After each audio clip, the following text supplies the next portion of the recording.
जय हिंद, वंदे मातरम। दोस्तों, स्वागत है आज के नए क्लास में। आज आप लोग के लिए लाया हूं जीके जीएस का मोस्ट इंपोर्टेंट क्वेश्चन जो रेलवे ग्रुप डी एग्जाम के लिए बहुत ही इंपॉर्टेंट होने वाला है। तो दोस्तों, इस वीडियो को शुरू से अंत तक जरूर देखिएगा और वीडियो अच्छा लगे तो वीडियो को लाइक करके चैनल को सब्सक्राइब कर दीजिएगा, क्योंकि दोस्तों आज का जो क्वेश्चन है वो प्रीवियस ईयर में बार बार पूछे जाने वाला क्वेश्चन है। तो चलिए दोस्तों, शुरू करते हैं आज की अपनी क्लास को। तो आज का पहला प्रश्न हो जाएगा, रिएक्टर पैमाने द्वारा क्या मापा जाता है? तो आपका राइट आंसर हो जाएगा दोस्तों ऑप्शन नंबर ए, यानी कि भूकंप की तीव्रता मापी जाती है। दोस्तों, भूकंप की तीव्रता आपका बिल्कुल राइट आंसर हो जाएगा। अगला प्रश्न है, भारत का प्रथम मुस्लिम शासक कौन था? तो आपका राइट आंसर हो जाएगा दोस्तों ऑप्शन नंबर सी, यानी कि मोहम्मद गौरी था। दोस्तों, मोहम्मद गौरी आपका बिल्कुल राइट आंसर हो जाएगा। अगला प्रश्न है, भूपटल में सबसे अधिक मात्रा में कौन सी धातु है? तो आपका राइट आंसर हो जाएगा दोस्तों ऑप्शन नंबर सी, यानी कि एल्यूमिनियम है। दोस्तों, एल्यूमिनियम आपका बिल्कुल राइट आंसर हो जाएगा। अगला प्रश्न है, किस ग्रह को संध्या का तारा कहा जाता है?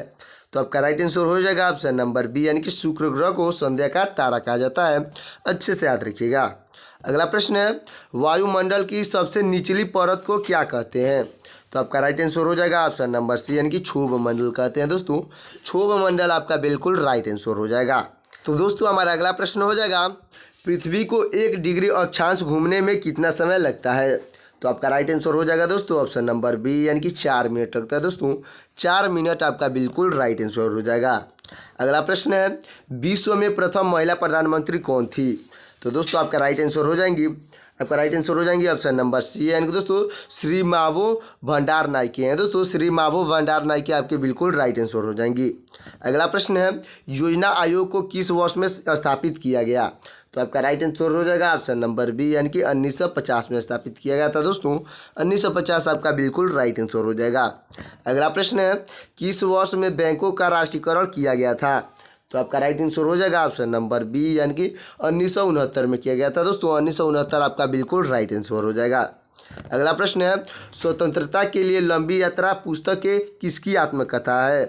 दोस्तों, स्वतंत्रता के लिए लंबी यात्रा किसकी आत्मकथा है? तो आपका राइट आंसर हो जाएंगे ऑप्शन नंबर बी, यानी कि नेशनल मंडेला की है। दोस्तों, नेशनल मंडेला आपका बिल्कुल राइट आंसर हो जाएगा। अगला प्रश्न हो जाएगा, राज्यसभा का अध्यक्ष कौन होता है? तो आपका राइट आंसर हो जाएगा दोस्तों ऑप्शन नंबर सी, यानी कि दोस्तों उपराष्ट्रपति होता है। दोस्तों, उपराष्ट्रपति आपका बिल्कुल राइट आंसर हो जाएगा। अगला प्रश्न है, राज्यसभा का सदस्य बनने के लिए न्यूनतम निर्धारित आयु क्या है? तो आपका राइट आंसर हो जाएगा दोस्तों ऑप्शन नंबर बी, यानी कि 30 वर्ष है। दोस्तों, 30 वर्ष आपका बिल्कुल राइट आंसर हो जाएगा। अगला प्रश्न है दोस्तों हमारा, भारत के किस राज्य को स्पाइस गार्डन यानी कि मसालों का बगीचा कहा जाता है या मसालों के बगीचा के नाम से जाना जाता है? तो आपका राइट आंसर हो जाएगा ऑप्शन नंबर सी, यानी कि केरल राज्य को कहा जाता है। दोस्तों, केरल राज्य को स्पाइस गार्डन या मसालों का बगीचा कहा जाता है। अगला प्रश्न हमारा, क्षेत्रफल के अनुसार भारत का सबसे छोटा राज्य कौन सा है? तो आपका राइट आंसर हो जाएगा ऑप्शन नंबर बी, यानी कि गोवा है। दोस्तों, भारत का सबसे छोटा राज्य गोवा आपका बिल्कुल राइट आंसर हो जाएगा। अगला प्रश्न है, दिल्ली में लाल किला किसके द्वारा बनवाया गया था? तो आपका राइट आंसर हो जाएगा ऑप्शन नंबर बी, यानी कि शाहजहाँ के द्वारा बनाया गया था। दोस्तों, शाहजहाँ आपका बिल्कुल राइट आंसर हो जाएगा। अगला प्रश्न है, भारत के प्रथम नोबेल पुरस्कार विजेता कौन थी? तो आपके राइट आंसर हो जाएंगे ऑप्शन नंबर सी, यानी कि रविंद्रनाथ टैगोर थे। दोस्तों, रविंद्रनाथ टैगोर आपके बिल्कुल राइट आंसर हो जाएंगे। अगला प्रश्न है, भारतीय अंतर्राष्ट्रीय कार्यक्रम का पिता किसे कहा गया है? तो आपका राइट आंसर हो जाएगा ऑप्शन नंबर बी, यानी कि दोस्तों डॉक्टर विक्रम एस साराभाई को कहा गया है। दोस्तों, डॉक्टर विक्रम एस साराभाई आपके बिल्कुल राइट आंसर हो जाएंगे। अगला प्रश्न है, बैटन कप किस खेल से संबंधित है? दोस्तों, बैटन कप किस खेल से संबंधित है? तो आपका राइट आंसर हो जाएगा दोस्तों ऑप्शन नंबर सी, यानी कि हॉकी से संबंधित है। दोस्तों, हॉकी आपका बिल्कुल राइट आंसर हो जाएगा। अगला प्रश्न है, किस देश की तट रेखा सबसे लंबी है? तो आपका राइट आंसर हो जाएगा ऑप्शन नंबर सी, यानी कि कनाडा की तट रेखा सबसे लंबी है। दोस्तों, तो कनाडा आपका बिल्कुल राइट आंसर हो जाएगा। अगला प्रश्न है, भारत की प्रथम महिला शासक कौन थी? तो दोस्तों, आपका राइट आंसर हो जाएंगे ऑप्शन नंबर बी, यानी कि दोस्तों रजिया सुल्तान थी। दोस्तों, रजिया सुल्तान आपकी बिल्कुल राइट आंसर हो जाएंगी। अगला प्रश्न है, शरीर में भोजन प्राय किस में पचता है? दोस्तों, हमारे शरीर में भोजन किस में पचता है? तो आपका राइट आंसर हो जाएगा ऑप्शन नंबर सी, यानी कि छोटी आंत में पचता है। दोस्तों, छोटी आंत आपका बिल्कुल राइट आंसर हो जाएगा। अगला प्रश्न है, चर्चित किताब हेमलेट किसके द्वारा लिखी गई है। दोस्तों जो चर्चित किताब है हेमलेट किसके द्वारा लिखी गई है, तो आपके राइट आंसर हो जाएंगे ऑप्शन नंबर ए, यानी कि विलियम शेक्सपियर के द्वारा लिखी गई है। दोस्तों विलियम शेक्सपियर आपके बिल्कुल राइट आंसर हो जाएंगे। अगला प्रश्न है, प्रथम एशियाई खेल कहाँ पर आयोजित किए गए थे, तो आपका राइट आंसर हो जाएगा दोस्तों ऑप्शन नंबर ए, यानी कि चीन में आयोजित किए गए थे। दोस्तों चीन आपका बिल्कुल राइट आंसर हो जाएगा। तो दोस्तों हमारा अगला प्रश्न हो जाएगा, उबर कप का संबंध किस खेल से है, तो आपका राइट आंसर हो जाएगा दोस्तों सी, आपका राइट आंसर हो जाएगा ऑप्शन नंबर सी, यानी कि महिला बैडमिंटन से। दोस्तों महिला बैडमिंटन आपका बिल्कुल राइट आंसर हो जाएगा। अगला प्रश्न है, एक एंजाइम जो दूध को दही में समेकित कर देता है कौन सा है।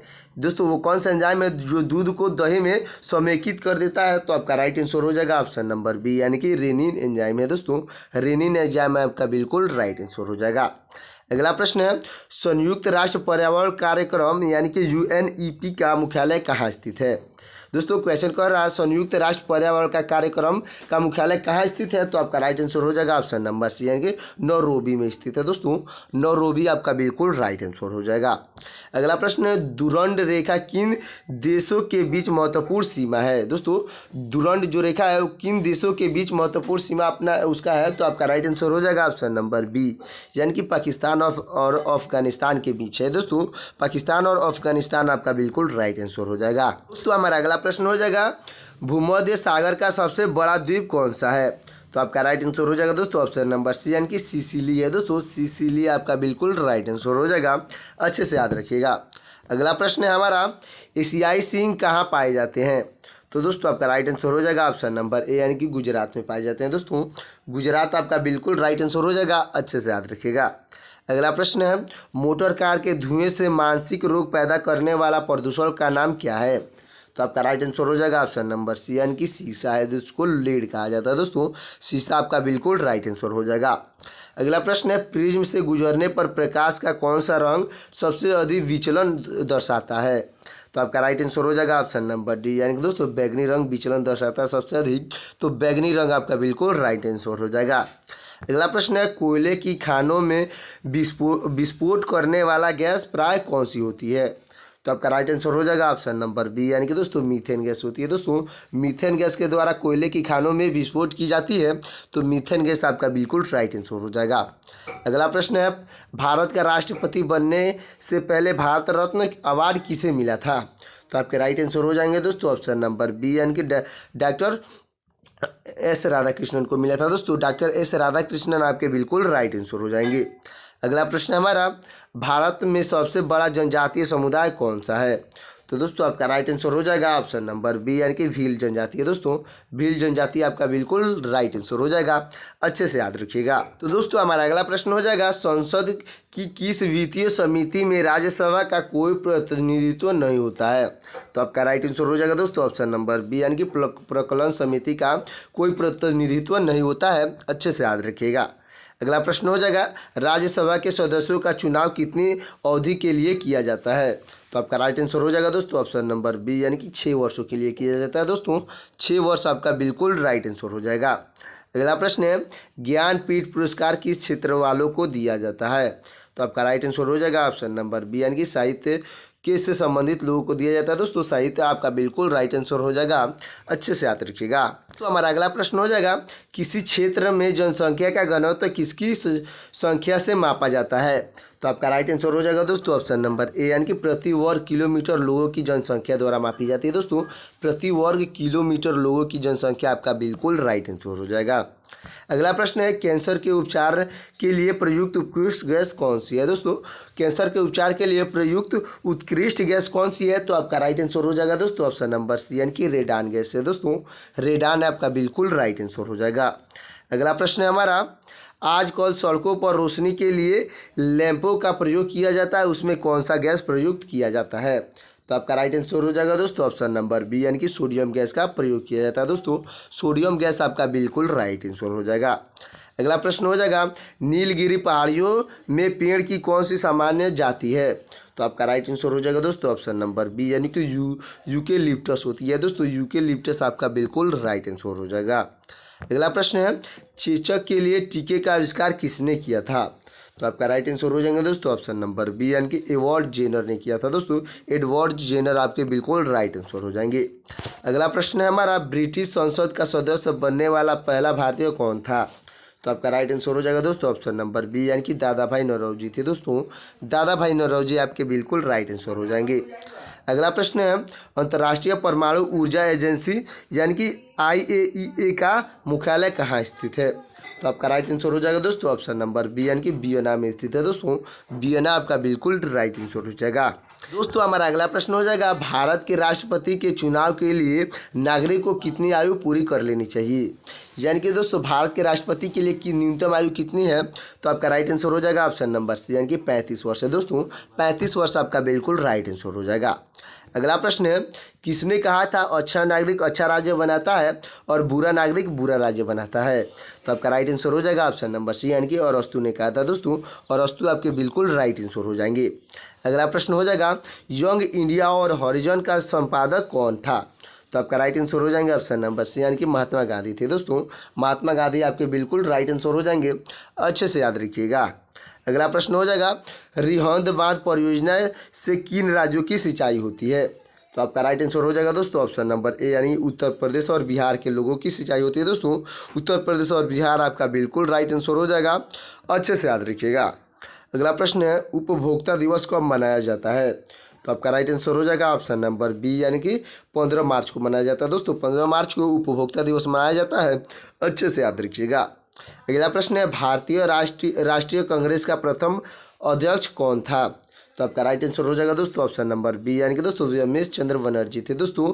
व्योमेश चंद्र बनर्जी आपके बिल्कुल राइट आंसर हो जाएंगे। दोस्तों हमारा अगला प्रश्न हो जाएगा, ब्लड ग्रुप की खोज किसने की थी? तो आपके राइट आंसर हो जाएंगे ऑप्शन नंबर ए यानी दोस्तों कार्ल लैंडस्टेनर थे दोस्तों। कार्ल लैंडस्टेनर जो है वो ब्लड ग्रुप की खोज किए थे, अच्छे से याद रखिएगा। अगला प्रश्न है, हल्दी घाटी की लड़ाई में अकबर ने किसको हराया था? तो आपका राइट आंसर हो जाएगा दोस्तों ऑप्शन नंबर बी यानी कि राणा प्रताप को हराया था दोस्तों। राणा प्रताप आपके बिल्कुल राइट आंसर हो जाएंगे। अगला प्रश्न है, नवजात शिशु में कितनी हड्डियाँ होती है? तो आपका राइट आंसर हो जाएगा ऑप्शन नंबर सी यानी कि 300 हड्डियाँ होती हैं दोस्तों। 300 बिल्कुल आपका राइट आंसर हो जाएगा। अगला प्रश्न है, रतौंधी किस विटामिन की कमी के कारण होता है? यानी कि दोस्तों जो रतौंधी रोग है वो किस विटामिन की कमी के कारण होता है? तो आपका राइट आंसर हो जाएगा दोस्तों ऑप्शन नंबर डी यानी कि विटामिन ए की कमी से होती है दोस्तों। विटामिन ए की कमी से रतौंधी बीमारी यानी कि नाइट ब्लाइंडनेस बीमारी होती है, अच्छे से याद रखिएगा। अगला प्रश्न हो जाएगा दोस्तों हमारा, अगला प्रश्न है, कोलंबस ने अमेरिका की खोज कब की थी? तो आपका राइट आंसर हो जाएगा ऑप्शन नंबर ए यानी कि 1492 में किया था दोस्तों। कोलंबस ने अमेरिका की खोज 1492 में किया था, अच्छे से याद रखिएगा। अगला प्रश्न है, भारत में पहला आम चुनाव कब हुआ था? तो आपका राइट आंसर हो जाएगा ऑप्शन नंबर सी यानी कि दोस्तों 1952 में हुआ था दोस्तों। 1952 आपका बिल्कुल राइट आंसर हो जाएगा। और दोस्तों आपके क्वेश्चन में 1951-52 दिया होगा तो वो ऑप्शन भी राइट आंसर हो जाएगा। अगला प्रश्न है हमारा, पंचवर्षीय योजना की शुरुआत कब हुई थी? दोस्तों पंचवर्षीय योजना की शुरुआत कब हुई थी? तो आपका राइट आंसर हो जाएगा ऑप्शन नंबर सी यानी कि 1951 में हुआ था दोस्तों। 1951 आपका बिल्कुल राइट आंसर हो जाएगा। तो अगला प्रश्न हमारा, विटामिन सी का रासायनिक नाम क्या है? तो आपका राइट आंसर हो जाएगा दोस्तों ऑप्शन नंबर सी यानी कि एस्कॉर्बिक एसिड है दोस्तों। विटामिन सी का रासायनिक नाम हो जाएगा एस्कॉर्बिक एसिड, आपका बिल्कुल राइट आंसर हो जाएगा, अच्छे से याद रखिएगा। तो अगला प्रश्न है, प्लास्टर ऑफ पेरिस किसे कहा जाता है? यानी कि दोस्तों प्लास्टर ऑफ पेरिस किसे बनता है पूछा है, तो आपका राइट आंसर हो जाएगा दोस्तों ऑप्शन नंबर बी यानी कि जिप्सम से बनता है दोस्तों। जिप्सम आपका बिल्कुल राइट आंसर हो जाएगा, अच्छे से याद रखिएगा। तो दोस्तों ये हमारा लास्ट प्रश्न है, सल्फर घटक के कारण किसकी गंध होती है? दोस्तों पूछा है सल्फर घटक के कारण किसकी गंध होती है, तो आपका राइट आंसर हो जाएगा दोस्तों ऑप्शन नंबर बी यानी कि लहसुन की गंध होती है दोस्तों। लहसुन की गंध आपका बिल्कुल राइट आंसर हो जाएगा। तो दोस्तों यहाँ पे 60 क्वेश्चन हमारा कंप्लीट होता है। अब आपके लिए 2 क्वेश्चन होमवर्क के लिए, देखते हैं कितने लोग दोनों क्वेश्चन का आंसर दे देते हैं। तो अगला प्रश्न होमवर्क का दोस्तों हमारा, हरे पौधे किसकी उपस्थिति में भोजन बनाते हैं? दोस्तों जो हरे पौधे होते हैं वो किसकी उपस्थिति में भोजन बनाते हैं, इसका आंसर आपको कमेंट में बताना है। देखते हैं कितने लोग इसका सही आंसर कमेंट करते हैं। तो होमवर्क का हमारा लास्ट प्रश्न है, आलू किसका संशोधित रूप है। दोस्तों आलू जो है किसका संशोधित रूप है, इसका आंसर भी आपको कमेंट में बताना है। देखते हैं कितने लोग इस दोनों क्वेश्चन का आंसर कमेंट करते हैं। तो फटाफट दोनों क्वेश्चन का आंसर राइट कमेंट कर दीजिएगा। और दोस्तों ये वीडियो कैसा लगा एक प्यारा सा कमेंट में बताइएगा। और दोस्तों वीडियो अच्छा लगा हो तो वीडियो को लाइक कर दीजिएगा और चैनल को सब्सक्राइब कर दीजिएगा। और दोस्तों साथ ही साथ बेल आइकन को भी प्रेस कर दीजिएगा ताकि मेरा लेटेस्ट वीडियो आप तक जल्द से जल्द मिल सके। और दोस्तों आपकी तैयारी कैसे चल रही है एक इमोजी द्वारा कमेंट में बताइएगा। और दोस्तों वीडियो अच्छा लगा हो तो वीडियो को लाइक करके चैनल को सब्सक्राइब करके बेल आइकन को प्रेस कर दीजिएगा। तो दोस्तों मिलते हैं किसी और वीडियो में, तब तक के लिए जय हिंद जय भारत।